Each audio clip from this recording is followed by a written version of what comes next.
जब इनको पता चल जाता है कि हमारे ऊपर स्टिंगर मिसाइल आ रही है तो वो आग का गोला फेंकने लगते हैं, जिसका जो इंफ्रारेड को मिसाइलों को अपनी ओर खींच लेता है, ये बच के निकल जाते हैं। तो भारत के जो हेलीकॉप्टर थे 4 में से तीसरा जो हेलीकॉप्टर था उसमें ये फ्लेयर वाला सिस्टम था वो नहीं लगाया गया था, और यही खतरा हो भी गया। हमारा पहला हेलीकॉप्टर बम बरसा के आ गया, फ्लेयर से बच गया, दूसरा भी फ्लेयर छोड़ के बच गया, बम बरसाया, लेकिन तीसरा जो जहाज था वो भीषण हमला किया और उसके पास फ्लेयर भी नहीं था, लेकिन इतने हमारे वायुसेना के पायलट बहादुर कि वो नीचे जहाज को लाया, एकदम एक्यूरेट हमला किया। लेकिन उसी बीच क्या हुआ, जो स्टिंगर मिसाइल थी वो तीसरे हेलीकॉप्टर को हिट कर गया। पीछे से आ रहा चौथा हेलीकॉप्टर जो वो एरिया था पाकिस्तानियों के बंकर को ध्वस्त कर दिया, लेकिन हम लोगों ने फिर अपना एक हेलीकॉप्टर खो दिया और उसमें हमारे बैठे जवान को हमारे जो जवान थे वो भी शहीद हो गए। भारत ने अपनी स्ट्रेटजी को पूरी तरह से चेंज कर दिया। भारत ने अपना फ्रांस निर्मित जहाज को लगाया जिसका नाम था मिराज 2000। एक्चुअली पाकिस्तान इस जहाज को खरीदने से इनकार कर दिया था, कहा था कि भैया बहुत बड़ा साइज का जहाज, हम इसको नहीं लेंगे, और भारत सरकार ने इस मिराज जहाज को वायुसेना ने लगाया। ये मिराज जहाज जो लेजर गाइडेड बम से हमला करते थे, तो ये सबसे बड़ा आप कहिए तो वायुसेना का जो ऑपरेशन सफेद सागर था उसमें सबसे निर्णायक भूमिका मिराज 2000 लगाया। ये तो पाकिस्तान में घुस के पाकिस्तानियों का बलात्कार कर दिया, ऊपर से ही मारा, इतना हमला किया कि कमर टूट गई। कारगिल की लड़ाई में कह रहे थे कि बहुत बड़ा साइज है, बहुत बड़ा साइज है तो बढ़िया से तो धोबो किया है। और अभी याद रखो इसका बाप आ रहा है, बाप इसी का मिराज 2000 का राफेल पुरान हो गया, तगड़ा अभी और है। लेकिन वायुसेना को एक बात का और डर था कि 1965 की लड़ाई में हम लोगों ने एक छोटा सा हमला किया था जिसके बदले में पाकिस्तानी वायुसेना ने भीषण हमला कर दिया। इस बार उनके हमले से डर नहीं था। एक्चुअली दिक्कत क्या था कि पाकिस्तानी घुसपैठिए जो थे उनकी नॉर्मल लाइट इन्फेंट्री के जो जवान थे वो घुस चुके थे पूरी हथियार को लेकर, और हम लोग को दिख भी नहीं रहा था। और अगर वायुसेना भारत की पाकिस्तान की दोनों घुस जाएगी तो इसमें सबसे बड़ा फायदा क्या होगा, नीचे के घुसपैठियों को, क्योंकि हमारे जो जवान चढ़ रहे थे उनको तो ये पाकिस्तानी घुसपैठी मारिए रहते थे आराम से, ऊपर से उनकी वायुसेना भी मारने लगती थी। लेकिन इसीलिए भारतीय वायुसेना ने श्रीनगर एयरबेस, पठानकोट एयरबेस से अपने जो जितने भी घातक जो इंटरसेप्टर जहाज थे MiG-29 इसको तैनात रखा था कि अगर पाकिस्तानी वायुसेना आएगी तो तुम उससे जाके लड़ जाना, कारगिल के एरिया में घुसने ही मत देना। इसी बीच सबसे भीषण घटना हुई थी भाई 24 जून 1999 को। हमारे दो जगुआर जहाज जो थे वो रेकी पे निकले हुए थे। इसी जहाजों ने क्या किया, उनको लगा नीचे एक तो गुलटेरी जगह था, इन जहाजों को लगा कि भाई नीचे काफी ज्यादा फौज है और वो नीचे काफी फौज का जमावड़ा था। तो जो आगे का पायलट थे वो काफी यंग थे, जो पीछे बैठे थे उनका नाम था, पायलट का नाम AK सिन्हा। तो AK सिंह जो थे ये थोड़े सीनियर पायलट थे। तो ये आगे वाला जो पायलट था वो गुलटेरी में जो फौज खड़ी थी उनका बहुत बड़ा कैंप था, नीचे पाकिस्तानी बहुत बड़ी फौज में खड़े थे, उन पर मिसाइल लॉक कर लिया। और आपको हम वीडियो में बता चुके हैं राफेल वाले में कि एक बार मिसाइल लॉक हो गया ना तो आप बच नहीं सकते, वो मिसाइल खोज के मार देगी आपको। तो ये ग्राउंड पे एकदम लॉक कर लिया और इनने पूछा अपने सीनियर से कि हमने लॉक कर लिया है बहुत बड़े अड्डा को, क्या हम इसे उड़ाने जा रहे हैं। तो उन्होंने कहा कि रुक जा एक बात बता, तुम उस साइड पाकिस्तान में हो, घुस गए हो कि इंडिया में ही हो। तो ये कहे कि हम तो पाकिस्तान वाले एरिया में घुस गए। कहा कि मत मारो, क्योंकि इस दिल्ली का सीधा आदेश है कि आप पाकिस्तान के एरिया में हमला नहीं कर सकते। ये बहुत अच्छा डिसीजन था, क्योंकि 1 साल पहले हम लोगों ने 1998 में परमाणु बम फोड़ा था, पूरी दुनिया हमारे खिलाफ थे, जैसे अभी ईरान के खिलाफ है, उस समय हमारे खिलाफ थी। और अगर हम लोग पाकिस्तान में घुस के मार देते तो ये तो एक तरह का ये तो ओपन युद्ध हो जाता। और अपने एरिया में मार रहे हैं तो पूरी दुनिया हमारा साथ देगी कि भैया हम अपने एरिया में आतंकवादियों को मार रहे हैं, तो कहे कि उधर मत मारो। और आपको जानकर ताज्जुब होगा, जहां ये पायलट मिसाइल लॉक किया था नहीं, हमारा एयरफोर्स का ही पायलट हुआ, एकदम नौछड़िया भी यंग था, जन्मे करते हिंदुस्तान के यंग लड़का लड़े में कितना आगे। और किस्मत अच्छा था, नवाज शरीफ उनके प्रधानमंत्री और उनके थल सेना अध्यक्ष परवेज मुशर्रफ ये लोग उसी कैंपुआ में थे। सोचिए अगर सीनियर मना नहीं किया रहता तो जूनियरवा तो धो दिया रहता।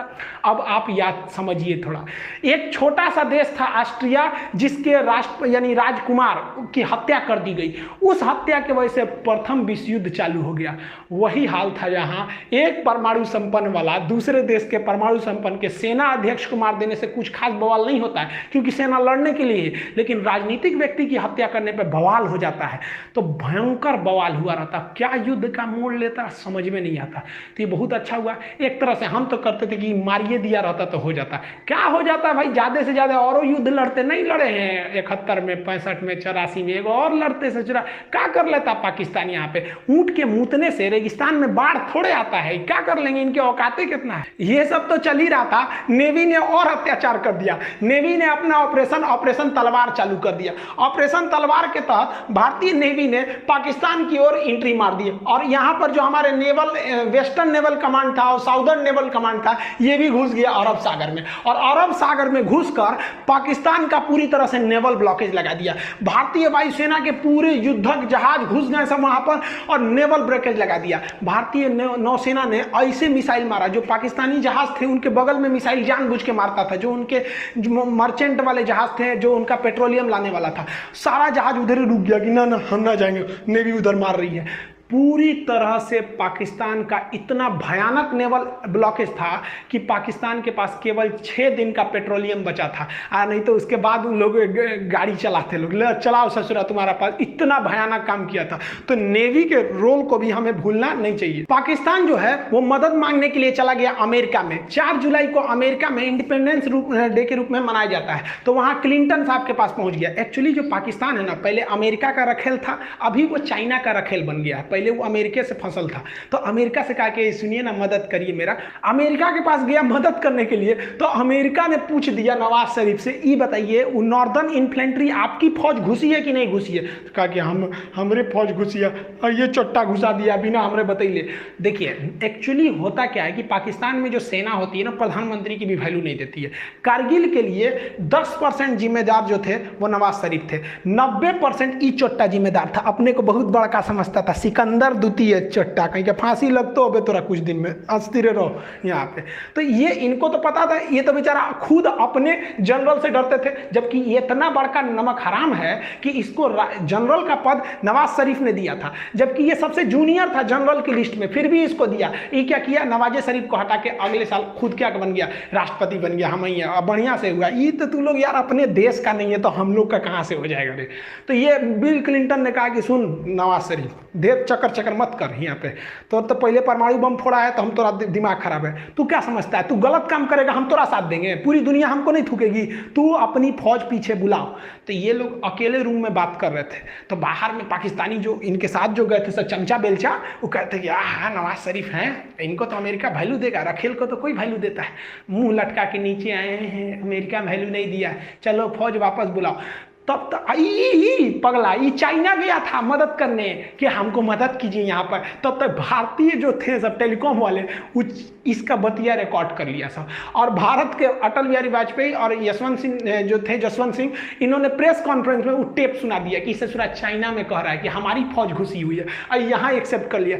यानी दुनिया के मैटर पे ये तो चौपट हो गए। लेकिन ये चोट्टा हटने का नाम नहीं ले रहा था, क्योंकि ये चाहता था कि हम चुनाव लड़े यहाँ पर। बताइए हमारी सेना कितनी बेहतरीन होती है, सर्जिकल स्ट्राइक करके आई तो मोदी जी बोलने लगे कि हमारी सेना की है, हमारी सेना की है, नेता कहने लगे सब मारे। लेकिन फौज ने कभी नहीं कहा। बहादुरी यही होती है भाई, बहादुर की पहचान जंग के मैदान में होती है, मीडिया में नहीं होती है। लेकिन ये मानता नहीं था। तो ये सऊदी अरब के राजकुमार जो राजा थे उस समय फहाद, उन्होंने फोन किया इसको कि रे चोट्टा कहीं का, तू शांति से रह जाओ मैटर पे, ना तो तुरा हम व्यवस्था कर देंगे। ये खुद अपनी आत्मकथा में लिखा है कि हम तो नवाज शरीफ को टपका दिए रहते अगर ये बीच में नहीं आए रहते। तो सोचिए ये अपने प्रधानमंत्री को टपका रहा था, रे चोट्टा। सारा घमासान। ये तो वर्ल्ड लेवल पे डेमोक्रेसी चल रही थी, और उधर भारत की जो फौज ना कह के लेंगे मार रही थी एकदम बढ़िया से, और धो रही थी जब पाकिस्तानियों को ना, तब उन लोग को समझ में आया कि भाई साहब बहुत बुरी फंस गए पाकिस्तान। इनको लग रहा था, ये क्या कह रहे थे कि हमने पाकिस्तान की गर्दन पकड़ ली है। अरे ससुरे तू नहीं, तू का हम लोग का गर्दन पकड़ेगा। बड़ी एक गनीमत मनाओ ना कि जितना हरामीपन तुम लोग करते हो ना, अगर भारत ने एक बार हरामीपन किया ना तो तुम लोग इतिहास में पढ़े जाओगे। एक देश हुआ करता था, पाकिस्तान नाम था। जैसे भारत में कैसे छोटा बच्चा को कहानी सुनाया जाता है, चंदा मामा दूर के, वही पाकिस्तान ऐसा था, बाबू बाबू हल्ला मत करो नहीं तो पाकिस्तान की तरह थुराओगे। सोच तू लोग ना पूरी दुनिया में ना मुसलमानों का नाम चौपट किया तुम लोग, तो लोग की वजह से पूरी दुनिया में ना मुसलमानों को गाली दिया जाता है। ये चट्टा क्या करेगा, कहीं जाकर बम फोड़ देगा। अरे यार तुमको इतने माँ के दूध में तो इतना गर्मी है ना, तो आओ ना हमारी फौज खड़ी है, काय लिए पीछे से हमला करता है चट्टा कहीं का। तो देखिए इन लोग पे भरोसा करना नहीं चाहिए। 14 जुलाई तक पाकिस्तान के जितने हिजड़े घुसे थे उन सारे हरामियों को भारतीय सेना ने मार दिया। और राजनीतिक रूप से अटल बिहारी वाजपेयी ने घोषणा कर दिया कि पाकिस्तान ने हमारे पीठ पर खंजर मारा था, हम उसके सीने पे गोली मारे हैं। ये देखने में व्यक्ति बूढ़ा था, इनको कम मत समझिएगा, बुढ़ापा में परमाणु परीक्षण करने वाला प्रधानमंत्री हमारे अटल बिहारी वाजपेयी। हम उन खुश नसीबों में से हैं जिन्होंने प्रधानमंत्री के रूप में अटल बिहारी वाजपेयी और उसी समय राष्ट्रपति के रूप में एपीजे अब्दुल कलाम को देखा है। ये नसीब अब किसी को नहीं होगा जो एक साथ इतना योग्य राष्ट्रपति और इतना योग्य प्रधानमंत्री देखने को मिले। अब ये नसीब किसी को नहीं होने वाला है जो दो बड़े नेता इतने योग्य हो जाए। इन्होंने कह दिया 14 जुलाई को कि भैया ये ऑपरेशन हमारा विजय सक्सेस हो गया, लेकिन आर्मी ने कहा कि ना भाई सब पे भरोसा करना, ये पाकिस्तानियन पे नहीं। अब सेना ने एक एक करके घूमना चालू किया, कहाँ कहाँ पाकिस्तानी छुपे हैं सब। तो पूरी तरह से 26 जुलाई को सेना ने कहा कि एक को कुत्ता नहीं बचा है। इस ससुरा सब लाश लेने नहीं आया था अपनी फौज का, कह रहा था कि हमारी फौज नहीं है, जबकि जेब में आई कार्ड था कि पाकिस्तानी आर्मी नॉर्दर्न इन्फेंट्री। ससुरा कहीं अरे लाश तो ले जाते यार, हम लोग लाश दे सकते थे।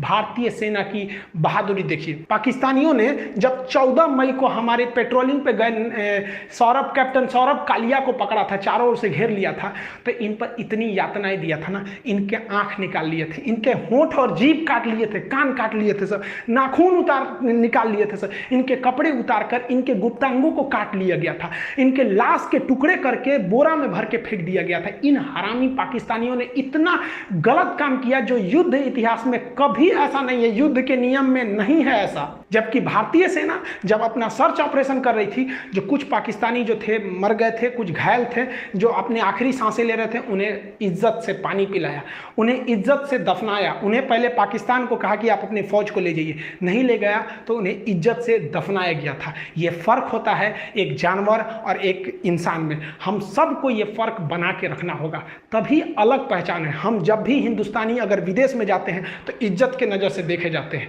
और ये पाकिस्तानी जब भी जाएंगे शक के नज़र से देखा जाएगा। 4 बार सिक्योरिटी जांच होगा कि चोट्टा बम लेके तो नहीं आया। ये इंसानियत बरकरार रहना है। दुश्मनी की आड़ में हमें पाकिस्तान से बेहतर बनना है, न कि पाकिस्तान से खराब बनना है। ये इंसानियत हमारी सेना की बरकरार रहनी चाहिए जो उनके अंदर कूट कूट के भरा है। इस लड़ाई में घाटा क्या हुआ? पाकिस्तान के कई सैनिक मारे गए, अमेरिका से उनका रिश्ता खराब हुआ, पूरी दुनिया का पाकिस्तान के ऊपर से फेथ खत्म हुआ, पूरी दुनिया को लग गया कि ये जम्मू कश्मीर और सियाचिन पर रास्ता रोकना चाहते थे, तो क्या रोकेगा हम लोग का? इन लोग की डिप्लोमेसी फेलियर हो गई। और सबसे बड़ा जो घाटा लगा इन लोग को, वो इनके आर्मी में कोऑर्डिनेशन ही नहीं था। इनके वायुसेना को पता ही नहीं था, नौसेना को पता नहीं था कि कारगिल में युद्ध होने वाला है। ये तो सोच रहा है बस इसका मन बढ़ ही था, ये कर दिया। लेकिन भारत की अगर बात करेंगे तो भारत के साथ भी कई समस्याएं थी। पहला कि भारत के लिए वेदर एकदम खराब था, मौसम पूरी तरह खराब था, हाइट इतनी ज्यादा थी कि हम लोग हाइट पे चढ़ रहे थे तो हाइट की वजह से प्रॉब्लम हम लोग को फेस हो रहा था युद्ध के वक्त में, और ऑक्सीजन वहां कम हो जा रहा था, और हम लोग तो रेडी ही नहीं थे लड़ाई के लिए। और अचानक हो गया, कौन रेडी रहेगा भैया? फरवरी में हम लोग मिलने गए, हमारे राष्ट्रपति हमारे अटल बिहारी वाजपेयी वहां जाके प्रधानमंत्री से गले मिल रहे, हमको क्या पता तुम खंजर घोंप देगा यहाँ पे। और जो हमारे लिए सबसे बड़ा फेलियर है, हम तो कहते हैं कि पाकिस्तानी की आर्मी जिम्मेदार है, लेकिन हमारे देश के इंटेलिजेंस भी जिम्मेदार है। तुम जासूस किस काम का रहे कि तुमको ये पता नहीं चल रहा है कि पाकिस्तान की हजारों फौज घुस गई, वो आर्टिलरी लेके चले आए, एमुनेशन लेके चले गए, मिसाइल लेके घुस गए, हमारी फौज चुपचाप मुंह देख रही है। हमारी फौज तो बहादुरी से लड़ी, जो जासूस थे सब इंटेलिजेंस वो चोट्टे कहां मर गए थे सब। और ये हमेशा से यही होता है। 1962 की लड़ाई हम लोग को मुंह की खानी पड़ी यही जासूसों की वजह से। 1984 में ये ससुरे सियाचिन में घुस गए थे, फिर भी कुछ नहीं हुआ। अरे सब छोड़िए, 2008 में देखिए ना, मुंबई में जब हमला हुआ तो हमारे जासूसों को पता ही नहीं था कि कजमल के साथ घुस गया, हमला कर दिया, चोट्टा सरकारी नौकरी लेना है, कोनो काम का नहीं है सब अधिकारी। इनको ले आके हम तो रहते ना वहां पे, हमारे पास पावर रहता ना, हम तो जितने अधिकारी है ना ससुर को जिस तरह से पाकिस्तानियों को भूने थे ना उस तरह भून देते। ससुर तुम क्या कर रहा है? क्योंकि हम युद्ध जीत सकते हैं। हमारे इतिहास में एक और शौर्य गाथा लिखी जा सकती है, लेकिन उन माओं की गोद जो सुनी हो गई करगिल की लड़ाई में, उन्हें हम कभी नहीं लौटा सकते हैं उन चोट्टे जासूस इंटेलिजेंस वालों की वजह से। बस नौकरी हो गया ना, सरकारी नौकरी, अब कौन जरूरत है जासूसी करने का? मेहरारू संगे घूमो, हम लोग हाँ कैसी हो देश भाड़ में जाए। आज के वक्त में देखेंगे तो काफी तकलीफ होता है। आप कभी फौज में जाइएगा ना, वहां पर जो हिंदू मुस्लिम सिख ईसाई इनके जो पूजा स्थल होते हैं ना एक पास होते हैं, वहीं पर आपको नमाज पढ़ना है, उसी के बगल में पूजा करना है, वहीं पे गुरुद्वारा अस्पताल में जाना है, एक ही होता है कैंपस, उसी में सब होता है। और यहाँ हम लोग मरे जाते हैं, तुम हिंदू तुम मुस्लिम तो ये अरे यार क्या करें, तो कुछ तो सिखों से सीखना चाहिए। या ये they are born for others, ये दूसरों के लिए जन्म, इतनी सेवा करते हैं ये समाज की जिसका कोई हद नहीं। काफ़ी तकलीफ होता है जब इतनी बहादुरी से हमारे जो फौजी जो देश पे लड़ते हैं, हमारे देश के अंदर कुछ मामूली नेता के चक्कर में हम लोग आपस में लड़ लेते हैं। हम एक बात बताइए, मेरा ये वाला हाथ काटिए या ये हाथ काटिए, तकलीफ तो हमें होगी ना। तो हिंदुस्तान के किसी भी धर्म का व्यक्ति मरे, तकलीफ तो भारत माँ को होगी। हमें इस बार काफ़ी तकलीफ हुआ। एक्चुअली हम 6 जुलाई को हम पटना गए हुए थे। तो जैसे पटना में एंट्री किए ना, तो वहाँ चेक पोस्ट चल रहा था, तो मेरी चेकिंग वगैरह थी, तो हमको भी चेकिंग हुआ, तो मेरा सब कुछ था, ड्राइविंग लाइसेंस वगैरह। एक फौजी भाई का कोई नॉर्मल सा कोई पेपर था जो छूट गया था, तो फौजी वो कह रहा था पुलिस वाले से कि मेरा केवल पेपर छूट गया है, आप हमको जाने दीजिए, हम यहीं के रहने वाले हैं। तो कह रहा कि नहीं जाने देंगे, फाइन भरो, ये करो। अब वो बहस थोड़ी करेगा वो लोग यार, न तो एक झापड़ देगा तो सूझ जाएंगे ये लोग। लेकिन बेचारा उससे लिए हम कहेंगे सर हम आपको दे देते हैं। तो कहा कि देखो पैसे का प्रॉब्लम नहीं, तकलीफ इस बात की है कि हम अगर देश के लिए हम लोग लड़ लेते हैं और हमारा एक पेपर छूट गया है तो ये आपको नियम कानून सिखा रहा है। अभी वो भाई ऐसा दे ही रहे थे ना फौजी, तब तक एक नेता विधायक का गाड़ी गया, वो रोका तो गरिया दिए, रे हमारा गाड़ी रोकेगा, चुपचाप सटक गए। यहाँ पे अजब हाल है यार। फौजियों के प्रति इज्जत रखनी चाहिए, कहीं पे भी उनके लिए इज्जत हमेशा रहनी चाहिए। एक आम नागरिक से ज़्यादा उनकी इज्जत होनी चाहिए। जिस वक्त करगिल की लड़ाई हो रही थी, वो पहली लड़ाई थी जो हम लोग टीवी पे देखे थे। अटल बिहारी वाजपेयी ने बहुत अच्छा काम किया कि हमारे पूरे देश की जनसंख्या को युद्ध के माहौल को दिखा दिया, जिससे कि हम सब एक हो गए। उस वक्त से बरखा दत्त एक पत्रकार होती थी, अभी भी हैं वो काफ़ी रिपोर्टिंग करती थी। हम लोग छोटे छोटे थे, तो हम लोग 15 अगस्त के दिन प्रोग्राम लिए थे, तो छोटे छोटे थे, तिरंगा लेके भाषण देने गए थे। हम अभी बच्चे हैं, दांत हमारे कच्चे हैं, हम भी लड़ने जाएंगे, सीने पे गोली खाएंगे, मर जाएंगे, मिट जाएंगे, भारत देश बचाएंगे। करगिल की लड़ाई को देख के हम लोग के मन में भी ना एक देशभक्ति का जुनून आ गया। ये सोच लिए कि हम भी जाएंगे तो फौज में ही जाएंगे। इसीलिए हम लोग, मैं जब 10th पास किए तो एनसीसी किए। एनसीसी में सी सर्टिफिकेट, फायरिंग वगैरह सब वहीं सिखाया, हथियार के बारे में हम लोग को। उसके बाद एनडीए का एग्जाम दिए हैं लोग, ताकि हम लोग जाके एक ऑफिसर रैंक की जॉब ले सकें आर्मी में। तो एनडीए का जब आप एग्जाम देंगे ना, तो एक सर्विस सिलेक्शन बोर्ड होता है एसएसबी, वो इंटरव्यू लेती है 5 दिन का। उसके बाद आगे आपको रोक लेती है मेडिकल के लिए। तो हम इलाहाबाद गए थे एसएसबी इंटरव्यू देने के लिए, वहाँ चेस्ट नंबर वगैरह सब मिलता है। तो वहाँ पे जब गए थे तो इंटरव्यू वगैरह में, लेकिन बाद में काफ़ी खुशी हुआ वहाँ पे कि हम यहाँ आ गए, कुछ ही दिन बाद हम फौज में ऑफिसर हो जाएंगे। लेकिन क्या हुआ कि जब मेडिकल में गए ना, तो मेरा हाथ टेढ़ा है। अगर आप देखेंगे ना, मेरा हाथ काफ़ी टेढ़ा है, यहाँ पे 21 डिग्री का एंगल है। मेडिकल अनफिट के वजह होने की वजह से हमको छाट दिया गया। मेरी ज़िंदगी का ना एक सपना ही टूट गया, भाई फौज में जाना चाहते। हम काफ़ी फ्रस्ट्रेट हो गए थे। तो हमारे जो एनसीसी के सर थे, सूबेदार सुनील सिंह राजपूत, वो राजपूत रेजिमेंट के थे, उनको कॉल किए कि सर हम एनडीए में, अब हम हमारा हाथ तो टेढ़ा है, अब तो हम कभी नहीं जा सकते, ना एनडीए से जा सकते ना सीडीएस से। कहे कोई बात नहीं, तुम आगे अब फर्दर कुछ और देखो। क्योंकि एपीजे अब्दुल कलाम भी गए थे, तो उनका भी सिलेक्शन नहीं हुआ था। तो जब इतने महान लोग का नहीं हुआ, तो थोड़ा सा अपने आप को समझाने का एक हिम्मत आया कि नहीं, अब हम भी कुछ कर सकते हैं देश के लिए। इन्होंने बहुत कुछ किया, हम लोग तो इनके पैर के धूल के बराबर भी नहीं है। हम आप सबसे कहना चाहेंगे कि जहां भी रहें, आप फौजियों के लिए एक रिस्पेक्ट बनाए रहें। हम लोग के घर के आगे से जब करगिल के वक्त में गाड़ियां भर भर के जाती थी, ट्रेन ना, हम लोग ट्रेन के ट्रैक के किनारे खड़ा होकर सब लोग सैल्यूट करते थे, जय हिंद सर। छोटे छोटे हम लोग थे। तो अभी भी आप भी जहां रहिए उनके रिस्पेक्ट करिए, क्योंकि वो वहां खड़े हैं, हमारी बदले की तकलीफ वो अपने सर झेल रहे हैं, इसलिए हम आज यहाँ मुस्कुरा रहे हैं। मिलेंगे नेक्स्ट वीडियो में आपसे, तब तक के लिए जय हिंद।